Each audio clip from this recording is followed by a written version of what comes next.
Finally guys અમે અહીંયા નવા બ્લોગમાં અમારા બંકાઓ બધા હા જોઈ શકો છો. અમારે એસપી ઠાકોર કોઈ કેવું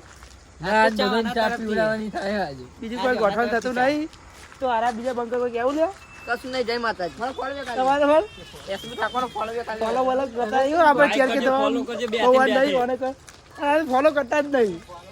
બીજું કોઈ કેવું ગાઈસ મને ફોલો કરજો. આ બધા બાયલા ચાલુ રાખજો. આપણો બીજો બ્લોગ આગળ બીજું બતાવીએ બીજું બ્લોગ. ફાઇનલી ગાઈસ અમે ચોકડી પર આવી ગયા. બધા નાસ્તો બાસ્તો લઈ લીધો. બંકાઓ બે જોઈ શકો છો. ચા પીવો હોય તો આવી જાજો મહેમાન. અરે એસપી ઠાકોર કોઈ કેવું ભાઈ ચા કાઢો ને એ ચા પીવો હોય તો આવી જાજો જોઈએ. હર્ષદ ગાઈસ લાઈક કરો ફોલો કરો. સમીર બે હાથે ચવાણું ખાજે તો બે સાથે જવાનું મિક્સ કરીએ. જોઈ શકો છો ગાઈસ અમે ચોકડી પર આવી ગયા. આઈ બગ ચોરી કરી હવે બીજું કોને લાઈક કરો ફોલો કરો. તો ફાઇનલી ગાઈસ પછી અમારો બ્લોગ પૂરો થાય છે અને સપોર્ટ કરતા રહેજો. બે હાથે